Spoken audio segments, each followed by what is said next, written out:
ಆನೇಕಲ್ ತಾಲೂಕಿನ ಬೆದ್ರಗುಪ್ಪಿ ಗ್ರಾಮದ ಕೆರೆಕಟ್ಟೆ ಬಳಿ ಇರುವ ಶ್ರೀ ಗದಾಲಯ ಭಕ್ತ ಹನುಮ ಮಂದಿರದ ಆವರಣದಲ್ಲಿ ಶ್ರೀರಾಮ ನವಮಿ ಅಂಗವಾಗಿ ಅರವಂಟಿಕೆ ಮತ್ತು ದಾಸೋಹ ವ್ಯವಸ್ಥೆಯನ್ನು ಮಾಡಲಾಗಿತ್ತು. ಇನ್ನು ಶ್ರೀರಾಮ ನವಮಿ ಕಾರ್ಯಕ್ರಮದ ಅಂಗವಾಗಿ ಸ್ವಾಮಿಗೆ ಪಂಚಾಮೃತ ಅಭಿಷೇಕ, ಹೂವಿನ ಅಲಂಕಾರ ಸೇರಿದಂತೆ ಹಲವು ವಿಶೇಷ ಪೂಜಾ ಕಾರ್ಯಕ್ರಮಗಳು ಭಕ್ತರ ಮತ್ತು ಗ್ರಾಮಸ್ಥರ ಸಮ್ಮುಖದಲ್ಲಿ ಶಾಸ್ತ್ರೋತ್ರವಾಗಿ ನೆರವೇರಿತು. ಇನ್ನು ಕಾರ್ಯಕ್ರಮದ ದಿವ್ಯ ಸಾನ್ನಿಧ್ಯವನ್ನು ಅಚಲ ಆಂಜನೇಯ ಸ್ವಾಮಿ ದೇವಸ್ಥಾನದ ಟ್ರಸ್ಟ್ನ ಸಂಸ್ಥಾಪಕರಾದ ಶ್ರೀನಿವಾಸ್ ರವರು ವಹಿಸಿದ್ರು. ಇನ್ನು ಕಾರ್ಯಕ್ರಮದಲ್ಲಿ ಯುವ ನಾಯಕರಾದ ಪಟಾಪಟ್ ರವಿ, ನಾಗರಾಜ್ ಸೋನಿ, ಬಳ್ಳೂರು ಮುನಿಯಪ್ಪ, ಎಂಡ್ಲಬೆಲೆ ಚಿಕ್ಕಣ್ಣ, ಮುನಿರಾಜು, ಅರ್ಚಕರು ಮತ್ತು ಭಕ್ತರು ಹಾಗೂ ಗ್ರಾಮಸ್ಥರು ಭಾಗವಹಿಸಿದ್ರು.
ರಾಷ್ಟ್ರದ ವಿಶೇಷವಾಗಿ ಆನೇಕಲ್ ತಾಲೂಕಿನ ಮಹಾಜನತೆಗೆ, ವಿಶೇಷವಾಗಿ ರಾಮ ಭಕ್ತರಿಗೆ ಇಂದಿನ ಶ್ರೀರಾಮನವಮಿಯ ಶುಭಾಶಯಗಳು. ಈ ರಾಷ್ಟ್ರದ ಭಾರತ ದೇಶದ ಪಾರಂಪರಿಕ ನಾಯಕ, ಸಾಂಸ್ಕೃತಿಕ ನಾಯಕ ಮತ್ತು ಐತಿಹಾಸಿಕ ನಾಯಕರಾದಂಥ ದಶರಥರ ಪುತ್ರ ಶ್ರೀ ರಾಮಚಂದ್ರನ ಹುಟ್ಟುಹಬ್ಬ ಇವತ್ತು. ಒಂದು ದೇಶದ ನಾಗರಿಕತೆಯನ್ನು, ಒಂದು ದೇಶದ ರಾಷ್ಟ್ರೀಯತೆಯನ್ನು ಯಾವ ಆಧಾರದ ಮೇಲೆ ಅಳಿತಾರೆ ಅಂತ ಹೇಳಿದ್ರೆ ಆ ದೇಶದ ಭಾಷೆ, ಆ ದೇಶದ ಆಚಾರ ವಿಚಾರಗಳು ಮತ್ತು ಆ ದೇಶದ ಸಾಂಸ್ಕೃತಿಕ ಮತ್ತು ಪಾರಂಪರಿಕತೆ ಮೇಲೆ ದೇಶವನ್ನು, ರಾಷ್ಟ್ರೀಯತೆಯನ್ನು ಅಳಿತಾರೆ. ಈ ನಿಟ್ಟಿನಲ್ಲಿ ಶ್ರೀರಾಮ ಭಾರತ ದೇಶದ ಶಾಶ್ವತವಾದಂಥ ಮತ್ತು ಸರ್ಕಾಲಿಕ ಸಾಂಸ್ಕೃತಿಕ ನಾಯಕ. ಭಾರತ ದೇಶ ಒಂದು ಕುಟುಂಬಗಳನ್ನು, ಅನೇಕ ಕುಟುಂಬಗಳನ್ನಿರ್ತಕ್ಕಂಥ ಕೌಟುಂಬಿಕ ಒಂದು ದೇಶ. ಆ ದೇಶದಲ್ಲಿ ಶ್ರೀರಾಮ ಸದಾಕಾಲಕ್ಕೆ ಒಂದು ಆದರ್ಶ ಪುರುಷನಾಗಿ, ಆದರ್ಶಪ್ರಾಯನಾಗಿ ಈ ಭಾರತ ದೇಶದ 140 ಕೋಟಿ ಜನಗಳನ್ನು ಕೂಡ ಆದರ್ಶಪ್ರಾಯವಾಗ್ತಾನೆ. ಕಾರಣ ಅಂತ ಹೇಳಿದ್ರೆ ಭಾರತ ದೇಶ ಕೌಟುಂಬಿಕ ಮತ್ತು ಸಂಸಾರಗಳ ಮೇಲೆ ನೆಲೆ ನಿಂತಿರ್ತಕ್ಕಂಥ ಒಂದು ದೇಶ. ಹಾಗಾಗಿ ಅಲ್ಲಿ ತಂದೆ, ತಾಯಿ, ಅಣ್ಣ, ತಮ್ಮ, ಸಹೋದರ, ಸಹೋದರಿಯರ ಪಾತ್ರಗಳನ್ನು ನಿಭಾಯಿಸ್ತಕ್ಕಂಥ ಬಹುದೊಡ್ಡ ದೇಶ ಯಾವುದಾದ್ರಿಂದ ಅಂದರೆ ಅದು ಭಾರತ ದೇಶ. ಈ ಭಾರತ ದೇಶಕ್ಕೆ ಆದರ್ಶಪ್ರಾಯವಾಗಿ ಶ್ರೀರಾಮ ಸಾವಿರಾರು ವರ್ಷಗಳಿಂದ ಭಾರತ ದೇಶಕ್ಕೆ ಆದರ್ಶಪ್ರಾಯವಾಗಿರ್ತಾನೆ. ಯಾತಕ್ಕಂತ ಹೇಳಿದ್ರೆ ಒಬ್ಬ ತಂದೆಯ ಮಾತನ್ನು ಯಾವ ರೀತಿ ಪಾಲಿಸಬೇಕು, ಕೊಟ್ಟ ಮಾತಿಗೆ ಯಾವ ರೀತಿ ನಡ್ಕೊಳ್ಬೇಕು, ಮತ್ತು ನುಡಿದಂತೆ ಯಾವ ರೀತಿ ನಡಿಬೇಕು, ಅನ್ಯಾಯವಾದಾಗ ಯಾವ ರೀತಿ ಹೋರಾಟ ಮಾಡಬೇಕೆಂಬತಕ್ಕಂಥ ಅನೇಕ ನೀತಿಗಳನ್ನು ನಮಗೆ ಶ್ರೀರಾಮ ರಾಜ ಕಲಿಸ್ಕೊಟ್ಟಿರ್ತಾನೆ. ಹಾಗಾಗಿ ಶ್ರೀರಾಮಚಂದ್ರ ಪ್ರಭುವಿನ ಇವತ್ತು ಜನ್ಮದಿನೋತ್ಸವ ಇರ್ತದೆ. ಈ ಜನ್ಮದಿನೋತ್ಸವನ ನಮ್ಮ ಗುರುಗಳಾದಂಥ ನಿಚ್ಚಲಾತೀತ ಗುರುಗಳಾದಂಥ ಸೀನಪ್ಪ ಸ್ವಾಮಿಗಳ, ಗದಾಂಜನೇಯ ಸ್ವಾಮಿಗಳ ಒಂದು ನೇತೃತ್ವದಲ್ಲಿ ಪ್ರತಿ ವರ್ಷವೂ ಆಚರಣೆ ಮಾಡ್ಕೊಂಡು ಇದ್ದೀವಿ. ಶ್ರೀರಾಮನವಮಿ ಆಗಿರ್ಬೋದು ಅಥವಾ ಹನುಮ ಜಯಂತಿ, ರಾಮಭಕ್ತನ ಹನುಮ ಆತನ ಜಯಂತಿನೂ ಸಹ ಭಾಳ ವಿಜೃಂಭಣೆಯಿಂದ ಆಚರಿಸ್ತಾ ಇದ್ದಾವೆ. ಇವತ್ತು ಸುತ್ತಮುತ್ತಲಿನ ಹಳ್ಳಿಗಳು, ಪಂಚಾಯಿತಿಗಳು, ಜನಗಳು ಬಹಳ ಸಂತೋಷದಿಂದ ಭಕ್ತಿಪೂರ್ವಕವಾಗಿ ಆನಂದದಾಯಕವಾಗಿ ಬಂದು ಬೆಳಗ್ಗೆ 7 ಗಂಟೆನೂ ಕೂಡ ನಿರಂತರವಾಗಿ ನೀರ್ಮಜ್ಜಿಗೆ, ಬೆಲ್ಪಾನಕ ಮತ್ತು ಕೋಸಂಬರಿಯನ್ನು ಹಂಚ್ತಾ ಇದ್ದಾರೆ. ಈ ಕಾರ್ಯಕ್ರಮಕ್ಕೆ ಭಕ್ತಾದಿಗಳು ಬಂದು ಅವರ ಆಸೆಗಳನ್ನು, ಅವರ ಪ್ರಾರ್ಥನೆಗಳನ್ನು ಈಡೇರಿಸಿ ನೆರವೇರಿಸಲಿ ಅಂತೇಳಿ ಶ್ರೀರಾಮನ ಜಯಂತಿಯ ಶುಭಾಶಯಗಳ ಮತ್ತೊಮ್ಮೆ ತಾಲೂಕಿನ ಜನತೆಗೆ ಹೇಳಲು ಬಯಸ್ತೇನೆ. ಇವತ್ತು ಶ್ರೀರಾಮನವಮಿ ಹಬ್ಬದ ವಿಶೇಷ ಹಬ್ಬ ನಮಗೆ ಶ್ರೀರಾಮನವಮಿ. ಇಡೀ ದೇಶದಲ್ಲಿ ಶ್ರೀರಾಮನವಮಿನ ಭಾಳ ಎಲ್ಲ ಕೊಂಡಾಡ್ತಾರೆ, ಎಲ್ಲ ಚೆನ್ನಾಗಿ ಮಾಡ್ತಾರೆ. ಏನಪ್ಪ ಈ ಶ್ರೀರಾಮನವಮಿ ಮಹಿಮೆ ಅಂತಂದರೆ, ರಾಮನು ಇಡೀ ಈ ದೇಶನೇ ರಾಮರಾಜ್ಯ ಆಗಬೇಕಂತ ಇವತ್ತು ಎಲ್ಲ ಜನ ಮಾತಾಡ್ಕೊತಾರೆ. ಯಾಕೆ ರಾಮರಾಜ್ಯ ಆಗಬೇಕಂತಂದರೆ ಇನ್ನು ಯಾವ ರೀತಿಗೆ ಈ ದೇಶನ ಒಳ್ಳೆ ರೀತಿಯಲ್ಲಿ ಯಾವುದೇ ಗಲಾಟೆ ಗಲಭೆ ಅಂತ ಇಂಥ ಏನು ಇಲ್ಲದಂತ ನಡ್ಕೊಂಡು ಆ ಒಂದು ಪರಿಪಾಲನೆ ಮಾಡೋಂಥದ್ದು ಆ ರಾಮನಿಗೊಬ್ಬನಿಗೆ ಗೊತ್ತಿರೋದು. ಆ ರಾಮನಾಮ ಯಾರು ಜಪ ಮಾಡ್ತಾರೋ ಅವರಿಗೆ ಅದು ಗೊತ್ತಿರೋದು, ಬೇರೆಯವರಿಗೆಲ್ಲ ಅದು ಗೊತ್ತಿರೋದಿಲ್ಲ.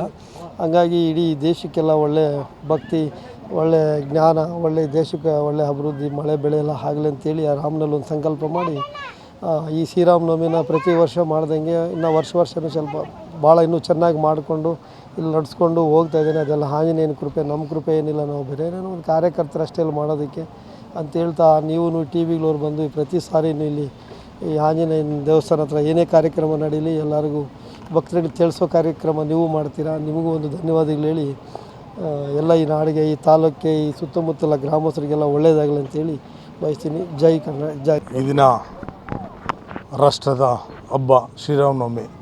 ಹಾಗಾಗಿ ಇಡೀ ರಾಷ್ಟ್ರದ ಜನತೆಗೆ ಶುಭಾಶಯಗಳನ್ನು ತಿಳಿಸ್ತಾ ಇದ್ದೀನಿ.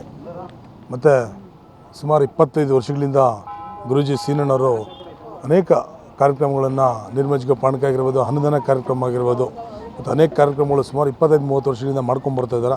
ಹಾಗಾಗಿ ಆ ರಾಮನ ಆಶೀರ್ವಾದ ಸೀನಣ್ಣವ್ರಿಗೆ ಮತ್ತು ಆಂಜನೇಯ ಆಶೀರ್ವಾದ ಸೀನಣ್ಣರ ಮೇಲೆ ಇರಲಿ. ಮತ್ತು ಈ ತಾಲೂಕಿನ ಜನತೆಗೂ ಮತ್ತು ಎಲ್ಲ ಈ ರಾಜ್ಯದ, ಈ ರಾಷ್ಟ್ರದ ಜನತೆಗೂ ನಾನು ಮತ್ತೊಂದು ಸರಿ ಶ್ರೀರಾಮನವಮಿ ಹಬ್ಬದ ಶುಭಾಶಯಗಳನ್ನು ತಿಳಿಸಿ. ಜೈ ಹಿಂದ್, ಜೈ ಶ್ರೀರಾಮ್. ಜನತೆಗೂ ಶ್ರೀರಾಮನವಮಿ ಹಬ್ಬದ ಶುಭಾಶಯಗಳನ್ನು ತಿಳಿಸುತ್ತಾ, ಈ ಒಂದು ದಿನ ರಾಮ ಭಕ್ತನಾದ ಗದಾಲಯ ಆಂಜನೇಯ ಸ್ವಾಮಿ ಸನ್ನಿಧಿಯಲ್ಲಿ ನಾವು ಪ್ರತಿ ವರ್ಷದಂತೆ ಈ ವರ್ಷವೂ ನೀರ್ಮಜ್ಜಿಗೆ, ಬೆಲ್ಲದ ಪಾನಕ, ಕೋಸಂಬರಿ ವಿತರಣೆಯನ್ನು ಬೆಳಗ್ಗೆ 7 ಗಂಟೆಯಿಂದ ವಿತರಣೆ ಮಾಡುತ್ತಿದ್ದು, ಸಾವಿರಾರು ಭಕ್ತರು ಈ ಒಂದು ಕಾರ್ಯಕ್ರಮದಲ್ಲಿ ಭಾಗವಹಿಸಿ ಆ ಭಗವಂತನ ಕೃಪೆಗೆ ಪಾತ್ರರಾಗಿದ್ದಾರೆ. ಇನ್ನೂ ಅತಿ ಹೆಚ್ಚಿನ ಸಂಖ್ಯೆಯಲ್ಲಿ ಭಕ್ತಾದಿಗಳು ಬಂದು ಆ ಶ್ರೀರಾಮನ ಅನುಗ್ರಹಕ್ಕೆ ಪಾತ್ರರಾಗಿ ಶ್ರೀರಾಮನ ಸತ್ಯ ಮಾರ್ಗದಲ್ಲಿ ನಡೆಯಬೇಕು. ಆ ಭಗವಂತನ ಆಶೀರ್ವಾದ ಸರ್ವ ಜನರ ಮೇಲೆ ಇರಲೆಂದು ಆಶಿಸುತ್ತಾ ಮತ್ತೊಮ್ಮೆ ಶ್ರೀರಾಮ ಹಬ್ಬದ ಶುಭಾಶಯಗಳನ್ನು ತಿಳಿಸುತ್ತೇನೆ. ಜೈ ಗುರುದೇವ್, ಜೈ ಶ್ರೀರಾಮ್. ಈಗ ಎಲ್ಲನೂ ಯಾರೂ ಬೆಳಗ್ಗೆ 7 ಗಂಟೆಗೆ ಅಲ್ಲಿನ ಪ್ರಸಾದನೂ ಸ್ಟಾರ್ಟ್ ಮಾಡೋದಿಲ್ಲ. ನಿಮ್ಗೆ ಗೊತ್ತಿದೆ ಏನು ನಾವು 7 ಗಂಟೆಗೆ ಸ್ಟಾರ್ಟ್ ಮಾಡ್ತೀವಿ. 7 ಗಂಟೆಯಿಂದ ಹಿಂಗೆ ಇರ್ತಾರೆ ಜನ. ಇಲ್ಲಿ ವಿಶೇಷ ಅದು ಟೈಮ್ಗೆ ಕೊಡಬೇಕು ಹಂಗಂತೇನೆ. ರಾತ್ರಿ 12 ಗಂಟೆಗೆಲ್ಲ 12 ಗಂಟೆ ತನಕ ಹಿಂಗೆ ಪಾನಕ, ಬೆಲ್ಪಾನಕ ತಗೊಳ್ತಾ ಇರ್ತಾರೆ, ಬರ್ತಾ ಇರ್ತಾರೆ ಜನ. ಇದು ಏನಂತ ಗೊತ್ತಿಲ್ಲ. ಇದು ನಿರಂತರ ನಡೀತಾನೆ ಇರ್ತೈತೆ.